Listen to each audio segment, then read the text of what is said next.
എല്ലാ ആചാര്യന്മാരും മനുഷ്യനോട് പറയുന്നത് നന്നാവുക എന്നാണ് പറയുന്നത്.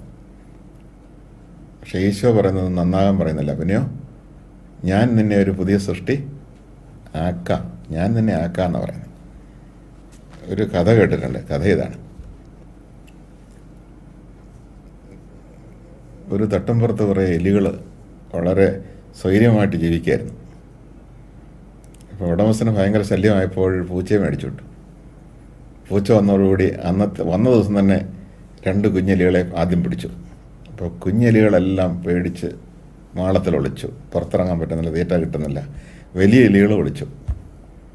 അങ്ങനെ ഒളിച്ച് ഇരിക്കുമ്പോൾ അവർ സ്വകാര്യമായിട്ട് ഒളിവിലിരുന്നുകൊണ്ട് ഈ എലിയുടെ നേതാക്കന്മാർ എങ്ങനെയാണ് ഈ പ്രശ്നത്തെ കൈകാര്യം ചെയ്യുന്നതെന്ന് ആലോചിച്ചപ്പോഴാണ് അന്ന് രാത്രിയിൽ അതിലൊരു മരപ്പെട്ടി അവരെ സമീപിച്ച് കടന്നുപോയി. കഥയാണേ. അപ്പം മരപ്പെട്ടി പറഞ്ഞു, ഒരു മാർഗം ഞാൻ പറഞ്ഞുതരാം. നിങ്ങൾ എലികൾ പൂച്ചകളായിട്ട് രൂപാന്തരപ്പെടുക. പൂച്ചകളായിട്ട് രൂപാന്തരപ്പെട്ടാൽ പിന്നെ നിങ്ങൾക്ക് പൂച്ചയെ പേടിക്കേണ്ട കാര്യം ഇല്ല. പൂച്ചകളോട് കൂട്ടുകൂടാം. പൂച്ചകൾക്ക് തുല്യരായി നിങ്ങൾ. പിന്നെ എല്ലാം വളരെ മനോഹരമായിരിക്കും. നിങ്ങൾക്കും പൂച്ചയുടെ കൂടെ പോയി എലിയെ പിടിക്കാം. അതുകൊണ്ട് പൂച്ചകളായിട്ട് രൂപാന്തരപ്പെടാൻ പറഞ്ഞു. ഭയങ്കര സന്തോഷം തോന്നി ഇവർക്ക്. എന്നാ കാരണം നല്ലൊരു ഉപദേശം കിട്ടി. എന്നാ നമ്മുടെ പ്രശ്നം തീർന്നു. പൂച്ചയായി കഴിഞ്ഞാൽ പ്രശ്നം തീർന്നു. ഉപദേഷ്ടാവ് ആ വഴിക്ക് പോയി. അത് കഴിഞ്ഞ് ഇവർ പിന്നെയാണ് ഓർത്തത്, പൂച്ചയാകാനുള്ള വിദ്യ എന്താണെന്ന് ചോദിച്ചില്ലല്ലോ. പൂച്ചയായാൽ പ്രശ്നം തരും. പൂച്ചയാകാനുള്ള വിദ്യ എന്താണ്, മരുന്നെന്താണ്? അപ്പോൾ അവർ കാത്തിരുന്നു. അപ്പോൾ ഇയാൾ തിരിച്ചു വന്ന വഴി ഗുരു നിന്ന് ഈ പൂച്ചയാകാനുള്ള മാർഗം എന്താണെന്ന് ചോദിക്കാൻ വിട്ടുപോയി. അപ്പോൾ ഗുരു പറഞ്ഞു, പൂച്ചയായാൽ നിങ്ങളുടെ പ്രശ്നം തീരുമെന്ന് എനിക്കറിയാം, പൂച്ചയാകാനുള്ള മാർഗമൊന്നും എനിക്കറിയത്തില്ലെന്ന് പറഞ്ഞു. ഇതുപോലെയാണ് ഒത്തിരി ഉപദേഷ്ടാക്കൾ നമ്മളോട് മനുഷ്യരോട് പറയുന്നുണ്ട്. മതം ഏതായാലും കുഴപ്പമില്ല, നിങ്ങളൊന്ന് നന്നാകണം, അത്രേ ഉള്ളൂ. നന്നാകാനുള്ള മാർഗം എന്താണെന്ന് അറിയത്തില്ല ആർക്കും. പക്ഷേ യേശുക്രിസ്തു പറഞ്ഞു നന്നാകണമെന്ന് പറഞ്ഞില്ല. നിങ്ങളെ ഞാനൊരു പുതിയ സൃഷ്ടി ആക്കാം, നിങ്ങൾ എൻ്റെ അടുത്ത് വരിക, നിങ്ങളെ ഒരു പുതിയ സൃഷ്ടിയാക്കാം, എൻ്റെ ആത്മാവിനെ ഞാൻ നിങ്ങളിലേക്ക് നിവേശിപ്പിക്കാം, അങ്ങനെ നിങ്ങളെ ദൈവത്തിൻ്റെ മകനാക്കാം, മകളാക്കാം. നിങ്ങളുടെ ഈ ജഡാവസ്ഥയിൽ നിന്ന് നിങ്ങൾക്കൊരു ആത്മീയ അവസ്ഥയിലേക്കുള്ള രൂപാന്തരം ഞാൻ ഉണ്ടാക്കിത്തരാം. Praise the Lord. ഇത് മാത്രമേ പ്രായോഗികമാവുള്ളൂ. വെറുതെയുള്ള ഉപദേശത്തിനൊന്നും ഒരു പ്രായോഗികതയില്ല. ഒരാളൊരു മനഃശാസ്ത്രജ്ഞൻ ചെന്ന് കണ്ടപ്പോൾ അദ്ദേഹം പറഞ്ഞെന്ന് പറഞ്ഞാൽ, നിൻ്റെ മുഴുവൻ പ്രശ്നവും ഭയമാണ്, ഭയം മാറ്റിച്ചു വരാൻ. ഇവൻ ഭയം മാറ്റുന്നത് എങ്ങനെയാണ് ഭയം മാറ്റുന്ന വിദ്യ എന്താ? ഭയമാണ് നിൻ്റെ പ്രശ്നം, അതുകൊണ്ട് ഭയം മാറ്റിച്ച് വന്നാൽ ബാക്കി കാര്യം ഞാൻ പറഞ്ഞുതരാം. അപ്പോൾ ഓരോരുത്തരും ഇങ്ങനെ ഓരോന്ന് പറഞ്ഞു കൊടുക്കുകയാണ്. ഭയത്തിൻ്റെ അടിസ്ഥാന കാരണം എന്താ? സ്നേഹത്തിൽ ഭയത്തിന് ഇടമില്ല. പൂർണ്ണമായ സ്നേഹം ഭയത്തെ ബഹിഷ്കരിക്കുന്നു. ഭയം ശിക്ഷയെക്കുറിച്ച് ഉള്ളതാണ്. പാപം ചെയ്യുന്നവൻ്റെ അടിസ്ഥാന സ്വഭാവം എന്ത്? ഭയം. ദൈവത്തിൽ നിന്ന് അകന്നിരിക്കുന്നവൻ്റെ അടിസ്ഥാന സ്വഭാവമാണ് ഭയം. അതുകൊണ്ട് ഭയം മാറണമെങ്കിൽ അഭയം കിട്ടണം. Praise the Lord. എവിടെയാണ് അഭയം കിട്ടുന്നത്? ക്രൂശിതൻ്റെ മുമ്പിൽ മാത്രമേ ഒരാൾക്ക് അഭയം കിട്ടുന്നുള്ളൂ. വേറെ ഒരിടത്തും അഭയം കിട്ടുന്നില്ല. വേറെ എല്ലായിടത്തും ഉപയോഗിക്കാൻ വിട്ടുകൊടുക്കാം. ഉപയോഗിച്ച് തള്ളുകയുള്ളൂ. അപ്പോൾ അഭയം തരുന്നവൻ അവൻ മാത്രമാണ്. അതുകൊണ്ട് അഭയമുള്ളിടത്ത് മാത്രമേ ഭയം നീങ്ങുകയുള്ളൂ. അതാണ് യേശു. യേശു പറയാണ്, ഞാൻ നിനക്ക് അഭയം തരാം, നീ എൻ്റെ അടുത്ത് വരിക, അപ്പോൾ നിൻ്റെ സകല ഭാരവും ഞാൻ നീക്കിത്തരാം, നിന്നെ ഞാൻ സ്വതന്ത്രനാക്കാം, നിൻ്റെ ബന്ധനങ്ങളൊക്കെ ഞാൻ നീക്കിത്തരാം. അല്ലാതെ നീ ബന്ധനം നീക്കിച്ചു വന്നാൽ എന്നല്ല. അതുകൊണ്ട് നമ്മെ സംബന്ധിച്ചിടത്തോളം ഏറ്റവും പ്രധാനപ്പെട്ട ഒരു കാര്യമാണ് യേശുവിൻ്റെ കുരിശുമരണത്തിലൂടെ നമുക്ക് ലഭിക്കുന്ന വിശ്വാസവും ആ വിശ്വാസത്തെ ആവിഷ്കരിക്കുന്നതും. അങ്ങനെ നമ്മൾ ആ യേശുവിലേക്ക് മടങ്ങിച്ചെല്ലുന്നു. യേശുവിലേക്ക് മടങ്ങിച്ചെല്ലുന്നത് വഴി മാത്രമേ പിതാവിലേക്ക് മടങ്ങിച്ചെല്ലാൻ നമുക്ക് സാധ്യമാകുള്ളൂ. യേശുവിലേക്ക് മടങ്ങുന്നവർക്ക് മാത്രമേ പരിശുദ്ധാത്മാവിനെ സ്വീകരിക്കാനായിട്ടും പറ്റുള്ളൂ. അപ്പോൾ യേശു എന്നാൽ നമ്മളെ സംബന്ധിച്ചിടത്തോളം ത്രിത്വിക ദൈവത്തിലേക്ക് നമ്മെ യേശു വഴിയാണ് പ്രവേശിപ്പിക്കുന്നത്. അനന്ത സ്നേഹത്തിൽ ആശ്രയം തേടി മരിച്ചവൻ ഒരു നാൾ തിരിച്ചു വന്നു എന്നുള്ള പാട്ട്. ആ പാട്ടിനകത്ത് ആ ഭവനം യേശുവായിരുന്നു എന്നൊരു പ്രയോഗമുണ്ട്. ഒത്തിരി പേർ എന്നോട് ചോദിച്ചു, ആ ഭവനം യേശുവായിരുന്നു എന്ന് പറയുന്നതിന് നമ്മുടെ ധ്യാന ഹോളാണെന്നല്ലേ പറയണ്ടേ, അല്ലെങ്കിൽ പള്ളിയാണെന്നല്ലേ പറയണ്ടേ? ആ ഭവനം യേശുവായിരുന്നു എന്നെന്താ അങ്ങനെ എഴുതിയിരിക്കുന്നത്? എന്താ കാരണം? ഈ പിതാവ് വസിക്കുന്നത് എവിടെയാണ്? എവിടെയാണ് പിതാവ് വസിക്കുന്നത്? യേശുവിൽ, പുത്രനിലാണ്. പുത്രൻ പറഞ്ഞില്ലേ, പിതാവ് എന്നിലാണ് വസിക്കുന്നത്. അപ്പോൾ യേശുവിലാകുമ്പോഴാണ് ഒരു വ്യക്തി പിതാവിനെ കണ്ടുമുട്ടുന്നത്. യേശുവിലാകുമ്പോഴാണ് ഒരാൾ പരിശുദ്ധാത്മാവിനെ അനുഭവിക്കുന്നത്. എന്ന് പറഞ്ഞാൽ യേശുവിൻ്റെ മനോഭാവത്തിലാവുക, യേശുവിൻ്റെ കാഴ്ചപ്പാടിലാവുക, യേശുവിൻ്റെ എല്ലാ തരത്തിലും നമ്മൾ കഴിഞ്ഞ ദിവസം പറഞ്ഞുകൊണ്ട് ആവർത്തിക്കുന്നില്ല. അപ്പോൾ യേശുവിലാകുമ്പോഴാണ്, ക്രിസ്തുവിലാകുമ്പോഴാണ് ഒരാൾ ദൈവത്തെ അനുഭവിക്കുന്നത്. അപ്പോൾ ചുരുക്കി പറഞ്ഞാൽ, പുത്രനെ അറിയാത്ത ഒരാൾക്ക് ദൈവത്തെ അറിയാൻ അല്ലെങ്കിൽ പിതാവിനെ അറിയാൻ സാധ്യമല്ല. പുത്രനെ അറിയാത്ത ഒരാൾക്ക് പരിശുദ്ധാത്മാവിനെ അറിയാനും സ്വീകരിക്കാനും സാധ്യമല്ല. അപ്പോൾ പുത്രനായ യേശു ഒരാളായിരിക്കുന്നത് പോലെ തന്നെ, പുത്രനായ ദൈവം ഒരാളായിരിക്കുന്നത് പോലെ തന്നെ പിതാവായ ദൈവവും ഒരാളാണ്, പരിശുദ്ധാത്മാവായ ദൈവവും ഒരാളാണ്. അതുകൊണ്ടാണ് എൻ്റെ പരിശുദ്ധാത്മാവെ എന്ന് എനിക്ക് വിളിക്കാൻ സാധിക്കുന്നത്, എൻ്റെ പിതാവെ എന്ന് വിളിക്കാൻ സാധിക്കുന്നത്. അങ്ങനെ യേശുക്രിസ്തു വഴി പിതാവിനോടും പരിശുദ്ധാത്മാവിനോടും അങ്ങനെ ത്രിത്വൈക ദൈവത്തോടുള്ള ഗാഢമായൊരു ബന്ധം നമ്മളിൽ വളരുമ്പോൾ, നമ്മൾ ത്രിത്വൈക ദൈവത്തിൻ്റെ ആലയമായി മാറുമ്പോൾ മനുഷ്യജീവിതം ദൈവം ആഗ്രഹിച്ച തരത്തിലുള്ള ഒരു മനുഷ്യജീവിതമാകും. അല്ലാത്ത മനുഷ്യജീവിതമൊക്കെ ജന്തു ജീവിതത്തിൽ നിന്ന് വലിയ വ്യത്യാസമൊന്നുമില്ല, കാര്യകാരണ ചിന്തയുണ്ടെന്ന് മാത്രമൊക്കെ ഉള്ളൂ. അതുകൊണ്ടാണ് ആത്മാവുള്ളവനെ മനുഷ്യനാകുന്നുള്ളൂ, അല്ലെങ്കിൽ ആത്മാവിൽ ജീവനുള്ളവനെ മനുഷ്യനാകുന്നുള്ളൂ എന്നൊക്കെ പറയാൻ കാരണം. അപ്പോൾ ദൈവത്തിൻ്റെ ഛായയും സാദൃശ്യവും എന്ന് പറയുന്നത് നമുക്ക് വേണമെങ്കിൽ ഇങ്ങനെ അതിനെ വ്യാഖ്യാനിക്കാം. ദൈവത്തിൻ്റെ ഛായയും സാദൃശ്യവും, ദൈവത്തിൻ്റെ ഛായ ഈശോ പറയുന്നുണ്ട് തന്നെക്കുറിച്ച്, അല്ലെങ്കിൽ കൊളോസസ് ലേഖനത്തിൽ പറയുന്നുണ്ട്, അവൻ അദൃശ്യനായ ദൈവത്തിൻ്റെ തനി പ്രതിരൂപമാണ്. അപ്പോൾ അദൃശ്യനായ ദൈവത്തിൻ്റെ തനി പ്രതിരൂപമാണ്, അത് സാദൃശ്യമാണ്. ഛായ അല്ലെങ്കിൽ രൂപം, ഇപ്പോൾ പദാർത്ഥത്തിന് 3 രൂപമുണ്ട് എന്ന് പറഞ്ഞാൽ അവസ്ഥയുണ്ട് അല്ലേ?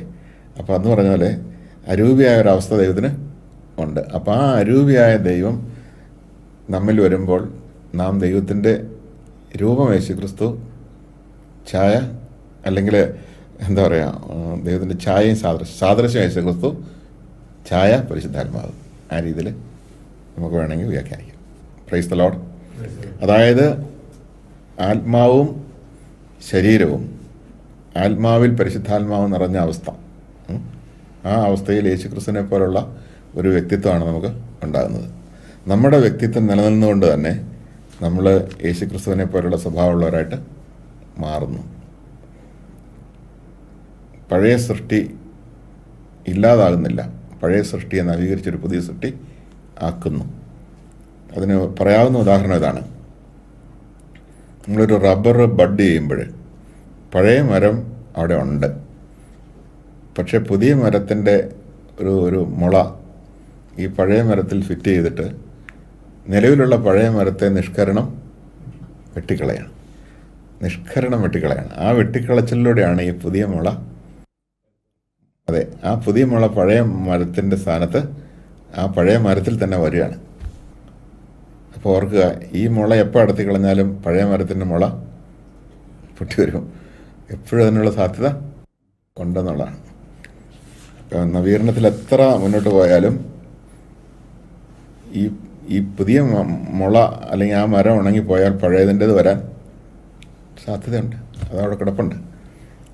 എന്നാൽ അതിനെ വളർത്താതെ പഴയ മരത്തിൽ നിന്നൊരു മുള ഉണ്ടായാൽ ഉടനെ തന്നെ അതിനെ ഞുള്ളിക്കളഞ്ഞ് നിൽക്കുകയാണെങ്കിൽ ഈ പുതിയ മരം പഴയ മരത്തിൻ്റെ സ്ഥാനത്ത് ഈൽഡുള്ള മരം വരും.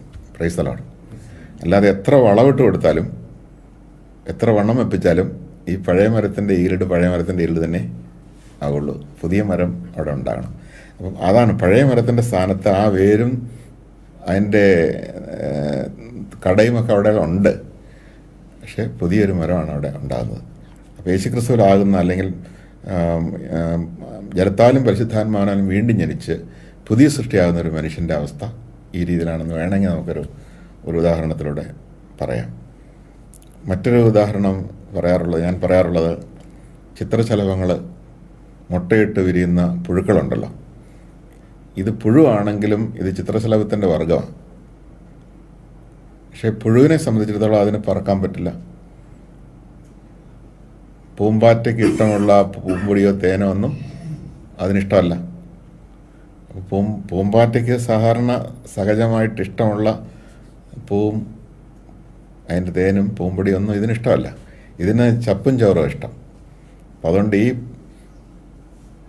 പുഴുക്കൾ എന്ത് ചെയ്യും? ആർത്തിയോടെ ഈ ചപ്പും ചോറും കറുമുറും തിന്നുകൊണ്ടിരിക്കും. ഞാൻ പട്ടുനൂൽ പുഴുക്കളെ വളർത്തുന്ന ഒരു സ്ഥലത്തേന്ന് അവിടെ ചെല്ലുമ്പോൾ ഞാൻ കാണുന്ന കാഴ്ച, ഒച്ച കേട്ടു കുറച്ച് അകലെ ചെന്നപ്പോൾ, കറുമുറു എന്നുള്ള ഒച്ചയാണ്. ഞാൻ ചോദിച്ചൊരു എരമ്പൽ കേൾക്കുന്നുണ്ടല്ലോ, എന്താ ഇത്? ഇതുങ്ങളെല്ലാം കൂടെ ആർത്തിയോടെ ഈ മൾബറിയുടെ ഇല വെട്ടി തിന്നുന്ന തീറ്റ തന്നെ തീറ്റ. എന്നിട്ട് അവിടെ തന്നെ കാഷ്ടിക്കും, കെട്ടി മുറിഞ്ഞ് നടക്കും. പിന്നെ എന്ത് തീറ്റ? ഇതാണ് പുഴു.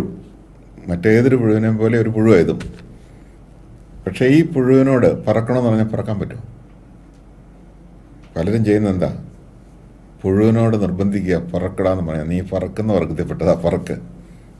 അവനിങ്ങനെ ഒന്ന് കാണിച്ച ചെറിയ എന്നെ കൊണ്ട് പറ്റുന്നില്ല. ഞാൻ തിരുവനന്തപുരത്തിൻ്റെ പള്ളിയിൽ ചെന്നപ്പോൾ ഒരു പുതിയ വികാരിച്ചൻ അദ്ദേഹത്തിൻ്റെ വേദന എന്നോട് പങ്കുവച്ചു. ഞാൻ ആളുകളെയൊക്കെ നന്നാക്കാൻ നോക്കി. ഇപ്പോൾ പള്ളിയിൽ ആളില്ലെന്നായി. പിന്നീട് അന്വേഷിച്ച് പിടിച്ച് വന്നപ്പോഴാണ് ആളുകളൊക്കെ കുറച്ച് പേര് പള്ളി വരുമായിരുന്നു. പള്ളിയിൽ വരുന്നതിനേക്കാൾ ആളുകൾ പള്ളിയുടെ പുറത്ത് നിൽക്കുമായിരുന്നു. അവിടെ ഒരു മാവുണ്ട്, ആ മാവിൻ്റെ ചുവട്ടിൽ നിൽക്കും. പിന്നെ പള്ളിയുടെ പുറം ഭിത്തിയെ ചാരി നിൽക്കും. അങ്ങനെയൊക്കെ ആയിരുന്നു പകുതി ആളുകൾ. അച്ഛൻ ആദ്യത്തെ ദിവസം തന്നെ ഇത് കണ്ടിട്ട് മനസ്സ് മടുത്തു. അന്ന് അച്ഛൻ വിളിച്ചു പറഞ്ഞു, ഇനി അടുത്ത ആഴ്ചയിൽ പള്ളിക്ക് പുറത്ത് നിൽക്കുന്നവരൊക്കെ, സ്ഥലമുണ്ടല്ലോ നമ്മുടെ പള്ളിക്ക്, എല്ലാവരും പള്ളിയിലേക്ക് കയറി വരണം. പക്ഷേ പള്ളിയിലേക്ക് കയറി വരാൻ മാത്രമുള്ള സ്വാതന്ത്ര്യം ഇതുങ്ങൾക്കില്ല. അതുകൊണ്ടാണ് അത് പുറത്ത് നിൽക്കുന്നത്. പിറ്റേ ഞായറാഴ്ച വന്നപ്പോഴും ഇതുങ്ങൾ ഈ പഴയ പോലെ തന്നെ പുറത്ത് നിൽക്കുക. അച്ഛന് ദേഷ്യം വന്നു. പുറത്തോട്ട് ഇറങ്ങി വന്ന അച്ഛൻ ചോദിച്ചു, ഞാൻ മനുഷ്യരോടല്ല ഇത് സംസാരിക്കുന്നത്, നിങ്ങളെന്നെ ശവങ്ങളാണോ? ഞാൻ പറയുന്നതൊന്നും മനസ്സിലാകുന്നില്ല നിങ്ങൾക്ക്? കുറച്ച് പേര് അന്നേരം വിട്ടുപോയി. അടുത്ത ആഴ്ച വന്നപ്പോഴത്തേക്കും കുറേയേറെ ആളുകൾ ആ പള്ളി പരിസരത്തില്ല. അപ്പം അച്ഛൻ പറയും, ഞാൻ നന്നാക്കാനൊന്നും ശ്രമിച്ചത് കെണിയായി തീർന്നു, ഉള്ളവരും കൂടെ വിട്ടുപോയി. എന്താ സംഭവിച്ചത്?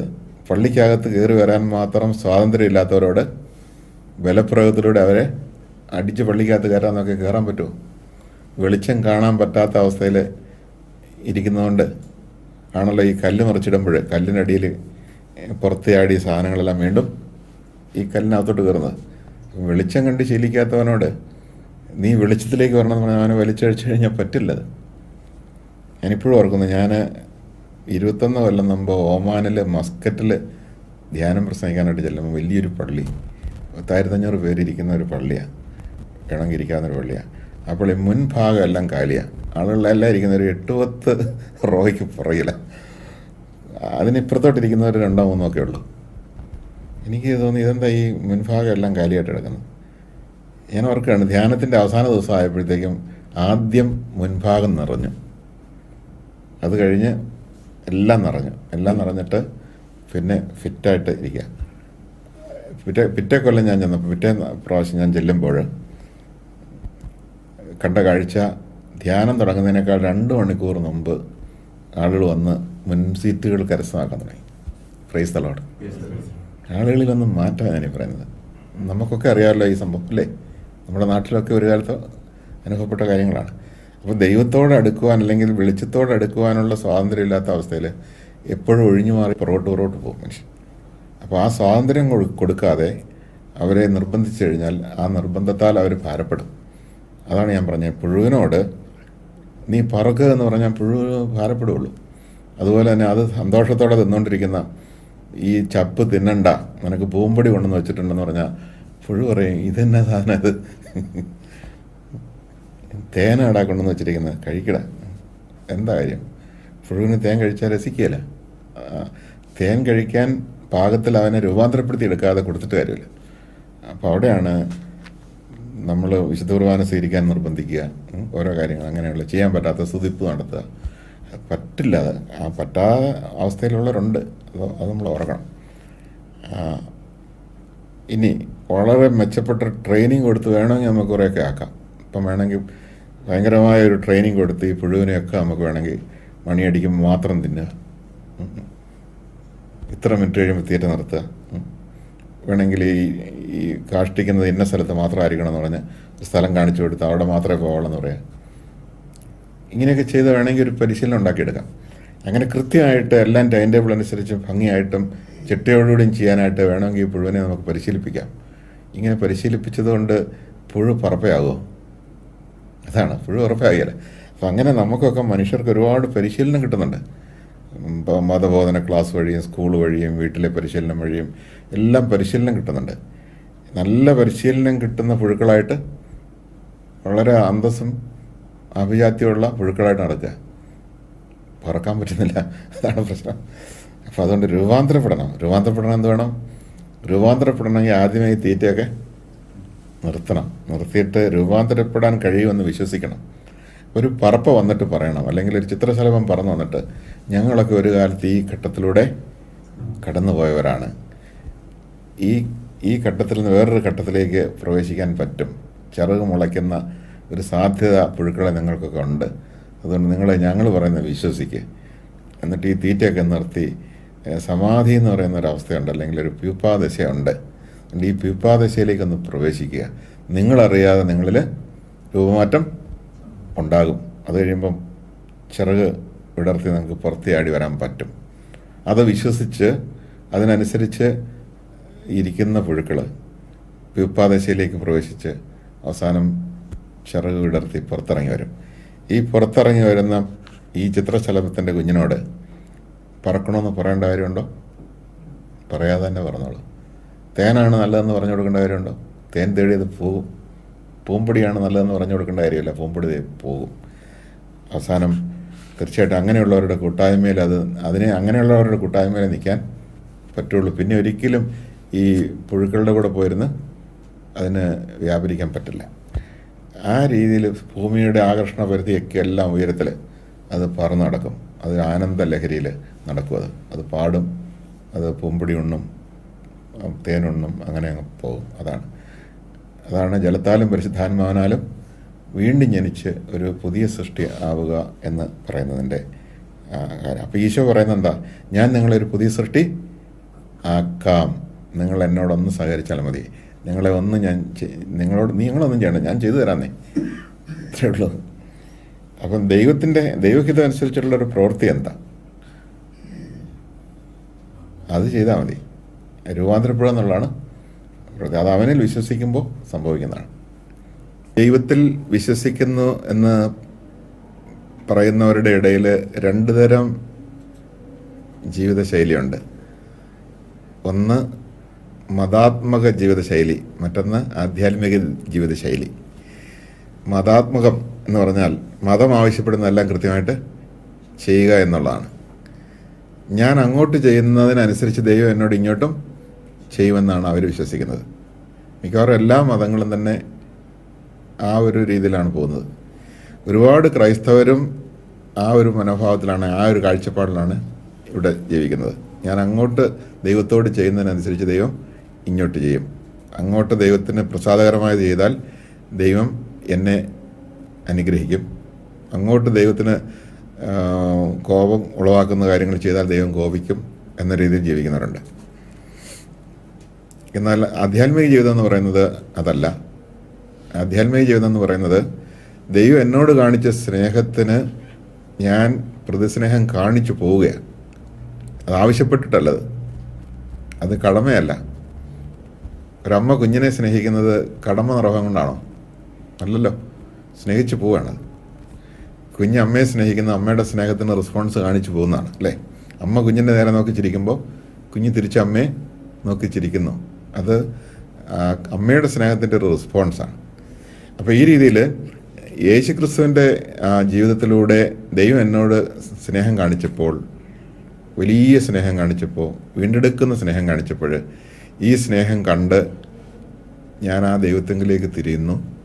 ആ ദൈവത്തോട് ഞാൻ അടുക്കുന്നു, യേശുക്രിസ്തുവിനോട് ഒരു ബന്ധം പുലർത്തുന്നു. ആ ബന്ധം വിശ്വസ്തയോടെ ജീവിക്കാൻ എന്നെ നിർബന്ധിക്കുന്നു. അവിടത്തേക്ക് വേദന ഉണ്ടാകുന്ന ഒന്നും വേണ്ട. ആ വേദന ഉണ്ടാക്കുന്നതെല്ലാം എൻ്റെ ആത്മാവിന് ക്ഷതമുണ്ടാക്കുന്നതും എൻ്റെ ആത്മീയ ജീവനെ തകർക്കുന്നതുമാണ്. അതുപോലെ തന്നെ അവിടുത്തെ ജീവൻ എന്നിൽ കുറയുന്ന ഒരു സാഹചര്യത്തിലൂടെ ഞാൻ പോവുകയില്ല. വർദ്ധിക്കുന്ന രീതിയിൽ മാത്രമേ ഞാൻ പെരുമാറുകയുള്ളൂ. അപ്പോൾ ആ രീതിയിൽ ദൈവത്തിൽ നിന്ന് സൗജന്യമായി അവിടുന്ന് തന്നതിനെ സ്വീകരിച്ചിട്ട് എൻ്റെ ഭാഗത്തുനിന്നുണ്ടാകുന്ന റെസ്പോൺസാണ്. അപ്പോൾ അതുകൊണ്ട് അങ്ങനെയുള്ളത് മാത്രമേ ആധ്യാത്മികമാകുന്നുള്ളൂ. അല്ലാത്തതെല്ലാം ഒരു റിലീജിയസ് ലൈഫിൻ്റെ അനുഷ്ഠാനം മാത്രമാണ്. അപ്പോൾ ഈശോ നമ്മളിൽ നിന്ന് ആവശ്യപ്പെടുന്ന അതാണ്. നിങ്ങൾ എൻ്റെ സ്നേഹം കാണുക. എൻ്റെ സ്നേഹം കണ്ടിട്ട് ആ എൻ്റെ സ്നേഹത്തിന് നിങ്ങളിൽ നിന്നൊരു റെസ്പോൺസ് ഉണ്ടാകണം. അത് യേശുവുമായിട്ടുള്ള ഗാഢമായൊരു ബന്ധത്തിലായിരിക്കുക എന്നുള്ള. ഇതിന് പകരം പലപ്പോഴും ഒരു കാര്യം കൂടി കൂടെ പറയാൻ ആഗ്രഹിക്കുന്നത്, ഈശോയുടെ ആ സ്നേഹം കണ്ടുവെച്ച് അല്ലെങ്കിൽ ആ പ്രവൃത്തി കണ്ടിട്ട് അതിൽ സഹതപിക്കുന്നവരുണ്ട്. ഒത്തിരി പേർ അങ്ങനെ സഹതപിക്കുന്നുണ്ട്. അങ്ങനെ സഹതപിക്കണമെന്ന് ഈശോ ആഗ്രഹിക്കുന്നില്ല. പ്രത്യേകിച്ച് യേശുവിൻ്റെ കുരിശിലെ വലിയ ആ സഹനത്തെ നോക്കി സഹതപിക്കുന്നവരെ നമുക്ക് കാണാം. ഉദാഹരണത്തിന് ജെറുസലം സ്ത്രീകൾ ഈശോയെ നോക്കി വല്ലാതെ പൊട്ടിക്കരഞ്ഞു, അല്ലേ? മാറത്തടിച്ച് നിലവിളിച്ചു, ഓ ഇത്രയും നല്ലൊരു മനുഷ്യൻ ഇങ്ങനെയൊക്കെ സംഭവിച്ചല്ലോ എന്ന് പറഞ്ഞാൽ അവർ കരയുന്നത്. കഷ്ടമായിപ്പോയല്ലോ. അത് വാസ്തവത്തിൽ പത്രോസിൻ്റെ അതേ മനോഭാവമാണ്. നിനക്കൊരിക്കലും ഇത് സംഭവിക്കരുതായിരുന്നു എന്നുള്ള മനോഭാവമാണ്. പക്ഷെ ആ മനോഭാവത്തോടുകൂടി കരയുന്ന ഒരു ബന്ധമല്ല നമുക്ക് ഈശോയോട് ഉണ്ടാകേണ്ടത്. ഇപ്പം ഈശോ വളരെ വ്യക്തമായിട്ട് പറഞ്ഞു, നിങ്ങൾ എന്നെ ഓർത്ത് കരയണ്ട, നിങ്ങളെയും നിങ്ങളുടെ മക്കളെ ഓർത്ത് നിങ്ങൾ കരയുക. കാരണം ഞാനിത് ചെയ്തത് നിങ്ങൾക്ക് ദൈവവുമായി തിരിച്ച് വരാനുള്ള ഒരു ദൈവത്തോട് അടുക്കാൻ വേണ്ടിയുള്ള അവസരം ഒരുക്കാൻ വേണ്ടിയാണ്. അപ്പോൾ അതിനെ ഇപ്പോഴും നമ്മൾ കുറച്ചുകൂടെ ഗൗരവമായിട്ട് എടുക്കേണ്ടതുണ്ട് ഈ ആധ്യാത്മിക ജീവിതത്തിലേക്ക് നോക്കുമ്പോഴേ. ഇപ്പോൾ ഒരു കുരിശിൻ്റെ വഴി പോലും നമ്മളറിയാതെ ഈ കുരിശിൻ്റെ വഴിയിൽ ഓരോ വഴിയും നടന്ന് നമ്മൾ കർത്താവിന് ഇത് സംഭവിച്ചല്ലോ എന്നുള്ള മട്ടിലാണ് കരയുന്നത്. പക്ഷേ ഈശോ ഇന്നും അങ്ങനെ കരയാൻ ആഗ്രഹിക്കുന്നില്ല. കാരണം ഈശോയുടെ ഈ അതിദാരുണമായ പീഡാസഹനത്തിൻ്റെ ഫലം അനുഭവിക്കണം. ഈ ഫലം അനുഭവിക്കാത്ത രീതിയിൽ ഇതിനെ ഒരു കരച്ചിലിൻ്റെ വിഷയമാക്കി മാറ്റുന്നത് ശരിയല്ല. ഇപ്പോൾ ഉദാഹരണത്തിന് ചില പാട്ടുകളൊക്കെ അത് ഈ കൂട്ടത്തിൽ പരാമർശിക്കേണ്ടതുണ്ട്. ഞാനത് അഭിയന്യ പിതാക്കന്മാരുടെ ശ്രദ്ധയിൽപ്പെടുത്തിയിട്ടുള്ള അവർ പോസിറ്റീവായിട്ട് അതിനെക്കുറിച്ച് പ്രതികരിക്കുകയും ചെയ്യുന്നുണ്ട്. ഇപ്പം അതായത് വളരെ ഭക്തിസാന്ദ്രമായ ചില പാട്ടുകളുണ്ട്. ആ പാട്ടുകൾ സത്യത്തിന് നിരക്കുന്നതല്ല. ഇപ്പോൾ ഉദാഹരണത്തിന് ഗാഗുൽത്താ മലയിൽ നിന്നും വിലാപത്തിൻ മാറ്റലി കേൾപ്പൂ, ഏവം എന്നെ ക്രൂസിലേറ്റുവാൻ അപരാധം എന്ത് ഞാൻ ചെയ്തു എന്ന് വെച്ചാൽ വലിയവായിലുള്ള കരച്ചിലാണ് വിലാപം എന്ന് പറയുന്നത്, അല്ലേ? വലിയവായിൽ ഈശോ കുരിശ് കിടന്ന് കരയുന്നു, എന്നെ ഇതുപോലെ ക്രൂശി കയറ്റാൻ ഞാൻ എന്ത് ചെയ്തിട്ടാണ്? സത്യത്തിൽ ഈശോ അങ്ങനെ എന്നെ ഇങ്ങനെ ക്രൂശി കയറ്റാൻ ഞാൻ എന്ത് ചെയ്തിട്ടാന്ന് ചോദിച്ച് കരയാനുള്ള സാധ്യതയുണ്ടോ? കരഞ്ഞിട്ടില്ലെന്ന് നമുക്കറിയാം. കരയാനുള്ള സാധ്യതയുണ്ടോ? ഇല്ല. കാരണം എന്താ? ഈശോയെ വിലപ്രയോഗത്തിലൂടെ ആരും പിടിച്ചെടുത്തത് കൊണ്ടുപോയി കുരിശ് തറച്ചതല്ല, വിട്ടുകൊടുത്തതാണ്. അപ്പം കുരിശിൽ വിട്ടുകൊടുത്തിട്ട് നിങ്ങളുടെ ഇഷ്ടം പോലെയൊക്കെ എന്നോട് ചെയ്തു, അങ്ങനെ ദൈവം എത്രമാത്രം കാരുണ്യവാനാണെന്ന് മനസ്സിലാക്കട്ടെ എന്ന മട്ടിൽ വിട്ടുകൊടുത്തിട്ട് നിങ്ങളെല്ലാവരും കൂടി എന്നെ കുരിശിൽ തറച്ചില്ലേ എന്ന് ചോദിച്ചുകൊണ്ട് പരാതിയും പരിഭവം പറഞ്ഞ് കരയോ? ഇല്ല, കരയല്ല. എന്നിട്ട് പിന്നെ എന്താ പറയുന്നത്? മുന്തിരി ഞാൻ നട്ട് നിങ്ങൾക്കായ മുന്തിരിച്ചാർ ഒരുക്കി വെച്ചു, എങ്കിലും ഈ കയ്പ് നീരല്ലേ. അപ്പം ഞാൻ അങ്ങനെ ചെയ്തപ്പോൾ നിങ്ങൾ അതിന് ബദലായിട്ട് ഇങ്ങനെയല്ല ചെയ്തത്, അങ്ങനെയല്ല ചെയ്തത്, ഞാൻ അങ്ങനെ ചെയ്തപ്പോൾ ഇങ്ങനെയല്ല ചെയ്തത്. 100 ആവലാതിയും പരാതിയും പറഞ്ഞ് കരയുന്ന ഒരു ചിത്രമാണ് നമുക്ക് ആ പാട്ടിലൂടെ കിട്ടുന്നത്. പക്ഷെ വാസ്തവത്തിൽ ഈശോയുടെ സ്വഭാവത്തെയും ഈശോയുടെ വ്യക്തിത്വത്തെയും വല്ലാതെ നിസ്സാരമാക്കി ഇടിച്ചു കളയുന്ന ഒരു ചിന്തയാണ്. എന്നിട്ട് നമ്മളതൊരു വലിയ കാര്യമായിട്ട് കൊണ്ടുനടക്കുമ്പോൾ വാസ്തവത്തിൽ ഇപ്പോഴും നമ്മൾ ഈ കുരിശുമരണം എന്താണെന്നോ അതിലൂടെ എന്താണ് ഈശോ ഉദ്ദേശിക്കുന്നതെന്നോ ദൈവം ഉദ്ദേശിക്കുന്നതെന്നോ ഒരു സമൂഹം മുഴുവൻ മനസ്സിലാക്കുന്നില്ലെന്നുള്ളതാണ് സത്യം. ഇപ്പം ഞാൻ ത്യാഗത്തെക്കുറിച്ച് പറഞ്ഞു. ഈ ത്യാഗമെന്ന് പറയുന്നത് എന്താ? ത്യാഗം എന്ന് പറയുന്നത് വിലയുള്ളതിനെ നേടിയെടുക്കാൻ വേണ്ടി ഉപേക്ഷിക്കുന്നതാണ് ത്യാഗം. ഇപ്പം ദൈവരാജ്യത്തെക്കുറിച്ച് കർത്താവ് പറഞ്ഞു, ഏറ്റവും മൂല്യമുള്ള ഒരു രത്നം കാണുമ്പോൾ രത്നവ്യാപാരി എന്ത് ചെയ്യും? ബാക്കിയുള്ളതെല്ലാം ത്യജിക്കാൻ തയ്യാറാണ്, അത് മേടിക്കാൻ വേണ്ടി. അപ്പം ഏറ്റവും മൂല്യമുള്ളതിന് വേണ്ടിയാണ് അതിനേക്കാൾ കുറഞ്ഞതൊക്കെ ത്യജിക്കുന്നത്. അപ്പം ദൈവം മനുഷ്യനെ മൂല്യമുള്ളവനായിട്ട് കണ്ടതുകൊണ്ടാണ് എല്ലാം ത്യജിച്ച് ആ മനുഷ്യനെ നേടുന്നത്. അപ്പോൾ അങ്ങനെയെങ്കിൽ തീർച്ചയായിട്ടും ആ ത്യജിക്കൽ എന്ന് പറയുന്നത് വേദനയാണ്, പക്ഷെ അത് ദുഃഖമല്ല. അല്ലെങ്കിൽ പിന്നെ അങ്ങനെയാണെങ്കിൽ പിന്നെ ഈശോ ഈ കുരിശിൽ കിടന്നുകൊണ്ട് ഇങ്ങനെയൊക്കെ പരാതിയും പരിഭവം പറഞ്ഞ് കരയാന്ന് പറയുന്നത് അത് അസത്യമാണ്, അത് മാറേണ്ടതാണ്. അതുപോലെ തന്നെ നമുക്ക് കാണാം, മനുഷ്യൻ വിലയുള്ളവനായതുകൊണ്ട് ദൈവം മനുഷ്യന് വേണ്ടി ത്യാഗം സഹിച്ചെങ്കിൽ മനുഷ്യൻ ദൈവത്തെ നേടാൻ വേണ്ടിയും ഈശോയെ നേടാൻ വേണ്ടി അതുപോലെ തന്നെ ത്യാഗം സഹിക്കണം. എന്ന് വെച്ചാൽ പാപം ത്യജിക്കണം, ലോകത്തോടുള്ള മൈത്രി ബന്ധങ്ങൾ ത്യജിക്കണം, കയ്യിലുള്ളതെല്ലാം ഈശോയ്ക്ക് വേണ്ടി ഉപേക്ഷിക്കാൻ തയ്യാറാണ്. അതാണ് ത്യാഗം എന്ന് പറയുന്നത്. അപ്പോൾ ആ ത്യാഗത്തിനാണ് ദൈവത്തെ നേടാനായിട്ട് നമുക്ക് സാധിക്കുന്നത്. അപ്പം അതുകൊണ്ട് മതാത്മക ജീവിതത്തിൽ പലപ്പോഴും ത്യാഗമല്ല, എന്തെങ്കിലും ഒരു കണ്ടുകാഴ്ച എടുത്ത് ആവശ്യമുള്ളതെല്ലാം സാധിക്കാനുള്ള ശ്രമമാണ്. 10 തിരി കത്തിച്ചിട്ട് ഈ തിരിയുടെ വെട്ടം കണ്ടുവെച്ച് നീ എന്നെ അനുഗ്രഹിക്കണമെന്ന് പറയുന്ന, അല്ലെങ്കിൽ എനിക്ക് നഷ്ടപ്പെട്ട ഇതൊന്ന് തിരിച്ചു തരണം, അതിനുവേണ്ടി ഞാൻ അങ്ങ് തന്നേക്കാം. അപ്പോൾ അത് വാസ്തവത്തിൽ അധമമായൊരു കാര്യമാണ്. ഉപയോഗിക്കലാണ് അവിടെ, ഒരിക്കലും ബന്ധമല്ല, കാര്യസാധ്യത്തിന് വേണ്ടി ഉപയോഗിക്കുക. അത് ദൈവത്തെപ്പോലും കാര്യസാധ്യത്തിന് വേണ്ടി ഉപയോഗിക്കുന്നത്. പക്ഷെ അവിടെയും ചിലപ്പോൾ നമുക്ക് അനുഭവങ്ങൾ കിട്ടും. കാരണം ദൈവം അത്രമാത്രം ഉദാരമതിയായതുകൊണ്ട് ചോദിക്കുന്നെങ്കിൽ ലഭിക്കുമെന്ന് പറഞ്ഞിട്ടുള്ളതുകൊണ്ട് ചോദിക്കുന്നതിനനുസരിച്ച് കണ്ണ് തുറക്കാൻ വേണ്ടി കൊടുക്കുന്നുണ്ട്. കൊടുക്കുമ്പോഴും അതിനപ്പുറത്തേക്ക് പോകാതിരിക്കുന്നത് വാസ്തവത്തിൽ ദൈവത്തിന് വലിയ വേദനയുള്ള കാര്യമാണ്. അപ്പോൾ ഈശോയുടെ ആദ്യ സ്നേഹത്തിന് നമ്മളിൽ നിന്നൊരു പ്രതിസ്നേഹം ഉണ്ടാകുക എന്നുള്ളതാണ് ഏറ്റവും പ്രധാനപ്പെട്ട കാര്യം. അപ്പോൾ അതുകൊണ്ട് കുരിശിലെ ആ സ്നേഹത്തെ ധ്യാന വിഷയമാക്കണം. ധ്യാന വിഷയമാക്കിയാൽ മാത്രമേ ഈ പ്രതിസ്നേഹം നമ്മളിൽ നിന്ന് ഉണ്ടാകുള്ളൂ. ആ പ്രതിസ്നേഹമാണ് നമ്മളെ ആധ്യാത്മിക ജീവിതത്തിൽ നിലനിർത്തുന്നത്. അതോടൊപ്പം തന്നെ ഞാൻ പറഞ്ഞതുപോലെ ഈ സഭയിലായിരിക്കണം, കൂട്ടായ്മയിലായിരിക്കണം, എപ്പോഴും യേശുവിൻ്റെ പ്രവർത്തനത്തെ ഏറ്റെടുക്കണം. സഭയോട് ചേർന്ന് സുവിശേഷ പ്രഘോഷണമാണെങ്കിലും പ്രേക്ഷിത പ്രവർത്തനമാണെങ്കിലും അല്ലെങ്കിൽ ജീവകാരുണ്യ പ്രവർത്തനമാണെങ്കിലും ഏത് പ്രവർത്തനമാണെങ്കിലും സഭയോട് ചേർന്ന് നമ്മൾ ഏറ്റെടുക്കണം. സ്വന്തം നിലയിലല്ല ഏറ്റെടുക്കേണ്ടത്, സഭയോട് ചേർന്ന് അതിൽ ഇൻവോൾവ് ചെയ്യണം എന്നുള്ളതാണ് പ്രധാനപ്പെട്ട കാര്യം. അങ്ങനെ ഇൻവോൾവ് ചെയ്തുകൊണ്ടിരുന്നില്ലെങ്കിൽ, അതുപോലെ തന്നെ ജീവൻ നമ്മളിലേക്ക് ഒഴുക്കുന്ന കൂദാശ ജീവിതത്തിൽ നമ്മൾ നിരന്തരം ഇൻവോൾവ് അല്ലെങ്കിൽ നമ്മളിത് ഈ ആധ്യാത്മിക ജീവിതം നിലനിൽക്കുകയില്ല. അതാണ് ഏറ്റവും പ്രധാനപ്പെട്ട ഒരു കാര്യം.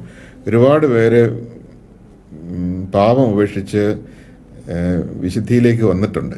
പക്ഷേ വിശുദ്ധിയിലേക്ക് വന്നെങ്കിലും യേശുവിന് ജീവിതത്തിൽ പ്രാധാന്യം കൊടുക്കാത്തതുകൊണ്ട്, യേശുവിൻ്റെ രക്ഷാകര പ്രവർത്തനത്തിൽ പങ്കുചേരാത്തതുകൊണ്ട്, സുവിശേഷത്തിൽ പങ്കുചേരാത്തതുകൊണ്ട് പയ്യെ അവരൊക്കെ മരവിപ്പിലായിപ്പോയി, പ്രാർത്ഥന നിന്നുപോയി. അങ്ങനെയുള്ളവരെ ഒരുപാട് പേര് പിന്തിരിഞ്ഞു പോകാനായിട്ട് നമുക്കറിയാം. പിന്തിരിഞ്ഞു പോകാതിരിക്കണമെങ്കിൽ ഈ പ്രവർത്തനത്തിൽ പങ്കുചേർന്ന് സഭയോട് ചേർന്ന് നിൽക്കണം, അല്ലെങ്കിൽ പറ്റില്ല. സഭയോട് ചേർന്ന് നിൽക്കുക എന്ന് പറഞ്ഞാൽ നമ്മൾ പെട്ടെന്ന് അത് നമുക്ക് ഫീൽ ചെയ്യുന്നത് ഇടവക സമൂഹമാണ്, വികാരിച്ചനാണ്, നമ്മുടെ മേലധ്യക്ഷന്മാരാണ്, അതുപോലെ തന്നെ നമ്മുടെ പ്രാർത്ഥനാ ഗ്രൂപ്പാണ്, നമ്മുടെ സ്ഥാപനങ്ങളാണ്. എല്ലായിടത്തും ഒരു നേതൃത്വം ഉണ്ടല്ലോ. ആ നേതൃത്വത്തോടൊക്കെ നമ്മൾ എത്രമാത്രം ചേർന്ന് നിൽക്കുക അതിനനുസരിച്ചാണ്. അപ്പോൾ നമ്മളിലേക്ക് ദൈവസ്നേഹം, ഒരു പ്രതിസ്നേഹം കാണിക്കുന്നിടത്തെല്ലാം ദൈവസ്നേഹത്തിൻ്റെ ഒഴുക്ക് കൂടും. അങ്ങനെ ദൈവസ്നേഹം കൊണ്ട് നമ്മൾ നിറയും. ദൈവസ്നേഹം കൊണ്ട് നിറയുമ്പോൾ അത് കവിഞ്ഞൊഴുകാൻ തുടങ്ങും. ഈ കവിഞ്ഞൊഴുക്കാണ് സുഹൃതം എന്ന് പറയുന്നത്, അല്ലെങ്കിൽ പുണ്യം എന്ന് പറയുന്നത്.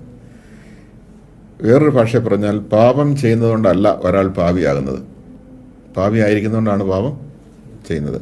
പുണ്യം ചെയ്യുന്നതുകൊണ്ടല്ല ഒരാൾ പുണ്യവാനോ പുണ്യവതിയാകുന്നത്, പുണ്യവാനായതുകൊണ്ട് അല്ലെങ്കിൽ പുണ്യമുള്ളതുകൊണ്ട് അല്ലെങ്കിൽ കൃപയുള്ളതുകൊണ്ടാണ് ഒരാൾ പുണ്യം ചെയ്യുന്നത്. അപ്പോൾ സുഹൃതം എന്ന് പറയുന്നത്, പുണ്യം എന്ന് പറയുന്നത്, പുണ്യം നമ്മുടെ ഉള്ളിലുള്ളതുകൊണ്ടാണ്, നമ്മളിൽ ദൈവകൃപയുള്ളതുകൊണ്ടാണ്, പരിശുദ്ധാത്മാവ് നിറഞ്ഞിരിക്കുന്നതുകൊണ്ടാണ് അത് സംഭവിക്കുന്നത്. അപ്പം പരിശുദ്ധാത്മാവിൻ്റെ ഫലങ്ങൾ നമുക്കറിയാം. സ്നേഹം, ആനന്ദം, സമാധാനം, ക്ഷമ, നന്മ, വിശ്വസ്തത, ആത്മസംയമനം തുടങ്ങിയൊക്കെ ഉണ്ടല്ലോ. ഇതെല്ലാം നമ്മളിൽ നിന്ന് നമ്മളറിയാതെ പുറപ്പെട്ടു വരുന്നതാണ്. ശപിച്ച് ഒരാൾ നമ്മളെ ശപിക്കുമ്പോൾ അറിയാതെ നമ്മളിൽ നിന്ന് ഒരു അനുഗ്രഹത്തിൻ്റെ വാക്കാണ് വരുന്നത്. വേണമെങ്കിൽ ബലം പിടിച്ചോ, കർത്താവ് അനുഗ്രഹിക്കണമെന്ന് പറഞ്ഞല്ലോ, അതുകൊണ്ട് ഏതാ ഒരു വാക്ക് അനുഗ്രഹത്തിൻ്റെ, ഒന്ന് തപ്പിയെടുത്തിട്ട് ഒരു അനുഗ്രഹത്തിൻ്റെ വാക്ക്. ഇതല്ല, സ്പണ്ടനസ് ആയിട്ട് ഒരു ശാപം ഇങ്ങോട്ട് വരുമ്പം നമ്മളിൽ ഒരു മുറിപ്പാടുണ്ടാക്കുകയാണെങ്കിൽ അതിലൂടെ ഒരു അനുഗ്രഹം അങ്ങോട്ട് ഒഴിച്ചെല്ലുന്നു. അത് ഓട്ടോമാറ്റിക്കായിട്ട് അനുഗ്രഹം ഉള്ളിൽ കിടക്കുന്നുകൊണ്ടാണ് ഒഴിച്ചെല്ലുന്നത്. ക്ഷമ എന്ന് പറയുന്നത് നമ്മളിൽ, ക്ഷമ എന്നത് പരിശുദ്ധാത്മാവ് നമ്മളിലുള്ളപ്പോൾ നമ്മളിൽ നിന്ന് സംഭവിക്കുന്നതാണ്. അത് ബലപ്രയോഗത്തിലൂടെ ചെയ്യുന്നതല്ല, സംഭവിക്കുന്നതാണ്. എന്നാൽ സംഭവിക്കാൻ മാത്രം നമ്മളിൽ ഇല്ലെങ്കിൽ, നമ്മൾ അല്പം ബലപ്രയോഗത്തിലൂടെയാണെങ്കിലും ഇത് ചെയ്യാനായിട്ട് തയ്യാറായാൽ അതിനെ നമുക്ക് കർത്താവ് സാധ്യമാക്കി തരും. അവിടെയാണ് നിശ്ചയദാർഢ്യം ആവശ്യമുണ്ടെന്ന് പറയുന്നത്. വളരെ ദൃഢപ്രതിജ്ഞ എന്ന് പറയില്ലേ, അപ്പം ദൃഢപ്രതിജ്ഞ, നിശ്ചയദാർഢ്യം ഇതൊക്കെ ആവശ്യമാണ്. അപ്പോൾ ദൈവരാജ്യത്തിൻ്റെ പ്രവൃത്തി ചെയ്യാനായിട്ട് നമ്മളെ തന്നെ നമ്മൾ ബലപ്രയോഗം ചെയ്യണം. ഈ ബലപ്രയോഗം ചെയ്യുന്നത് നമ്മുടെ ആഗ്രഹത്തെ കാണിക്കുന്നത്. ഇത് ചെയ്തേ പറ്റൂ, കിട്ടിയേ പറ്റൂ, അനുഗ്രഹിച്ചേ പറ്റൂ. അപ്പോൾ അനുഗ്രഹിക്കാൻ എനിക്ക് കഴിയുന്നില്ലെങ്കിൽ തീർച്ചയായിട്ടും അനുഗ്രഹിച്ചേ പറ്റൂ എന്നുള്ള രീതിയിൽ അതിനുവേണ്ടി ഞാൻ ശ്രമിക്കുമ്പോൾ പരിശുദ്ധാത്മാവ് എന്നെ സഹായിക്കും. അപ്പോൾ രണ്ട് തരത്തിൽ ക്ഷമിക്കാം. ഒന്ന്, പരിശുദ്ധാത്മാവ് നമ്മുടെ ഉള്ളിൽ നിറഞ്ഞ് തുളുമ്പി നിൽക്കുമ്പോൾ അറിയാതെ ശപിക്കുന്നവരിലേക്ക് അനുഗ്രഹമായിട്ട് ക്ഷമയായിട്ട് പോകുന്നു. മറ്റൊന്ന്, ആ നിറവില്ലെങ്കിൽ പോലും എനിക്കൊരാഗ്രഹമായിട്ടെങ്കിലും നിലനിൽക്കണം. അങ്ങനെ നിലനിൽക്കുമ്പോൾ അത് ഞാൻ ശ്രമിക്കുന്നു, നിശ്ചയദാർഢ്യത്തോടെ അതിനുവേണ്ടി പരിശ്രമിക്കുമ്പോൾ പരിശുദ്ധാത്മാവ് എന്നിലേക്ക് വന്ന് അത് സാധിച്ചു തരുന്നു. അതാണ്. അപ്പം അങ്ങനെ തുടങ്ങിയാലേ അപ്പുറത്തേക്ക് എത്താൻ പറ്റുള്ളൂ. ചിലരെ സംബന്ധിച്ച് ഒരു ഗിഫ്റ്റായിട്ട് പെട്ടെന്ന് കിട്ടിയെന്ന് വരാം. ഒരു വ്യക്തി പാകമാകുന്നതിനനുസരിച്ചാണ് കിട്ടുന്നത്. പാകമാകുക എന്ന് പറഞ്ഞാൽ ഓരോരുത്തരുടെയും പശ്ചാത്തലം പലതായതുകൊണ്ട് പാകമാകുന്നതും ഓരോ രീതിയിലായിരിക്കും. ചിലപ്പോൾ എന്തെങ്കിലുമൊക്കെ തകർച്ച ഉണ്ടാകുമ്പോഴായിരിക്കും പാകമാകുന്നത്, അല്ലെങ്കിൽ അത്രമാത്രം ഉപവസിച്ചും പ്രാർത്ഥിച്ചുമായിരിക്കാം പാകമാകുന്നത്. അപ്പോൾ ഓരോന്നിനും ഓരോ യുണീക്കാണല്ലോ എല്ലാവരും. അപ്പോൾ അതുകൊണ്ടാണ്. അപ്പോൾ അങ്ങനെ ദൈവരാജ്യത്തിലായിരിക്കുക, ദൈവരാജ്യത്തിൻ്റെ പ്രവർത്തനത്തിൽ പങ്കുചേരുക, അല്ലാത്തവരെ ദൈവരാജ്യത്തിലേക്ക് കൂട്ടിക്കൊണ്ടുവരിക എന്നുള്ള ഈ ഒരു വലിയ ദൗത്യം നമുക്കുണ്ട്. ആ ദൗത്യം തിരിച്ചറിഞ്ഞത് ഏറ്റെടുക്കുന്നില്ലെങ്കിൽ നമ്മൾ ആധ്യാത്മിക ജീവിതത്തിൽ നിലനിൽക്കുകയില്ല, ഉറപ്പാണ്. ഒരു കാര്യം ഉറപ്പാണ്, ഒരു മനുഷ്യൻ്റെ ഏറ്റവും വലിയ സുഖം എന്ന് പറയുന്നതും ഏറ്റവും വലിയ സുസ്ഥിതി എന്ന് പറയുന്നതും ഏറ്റവും വലിയ ആനന്ദം എന്ന് പറയുന്നതും ആധ്യാത്മിക ജീവിതം നയിക്കുമ്പോഴേ ഉള്ളൂ. ദൈവത്തോട്, ഈശോയോട് ചേർന്നിരിക്കുമ്പോഴേ അതുള്ളൂ. അത് ആ സുഖം അറിഞ്ഞവർക്ക് അത് ചെറിയ തോതിൽ നഷ്ടപ്പെട്ടാൽ പോലും സഹിക്കാൻ പറ്റില്ല. അതാണ് സത്യം. അതാണ് കരഞ്ഞ് നിലവിളിച്ച് വീണ്ടും വരുന്നതിന് കാരണം. Praise the Lord.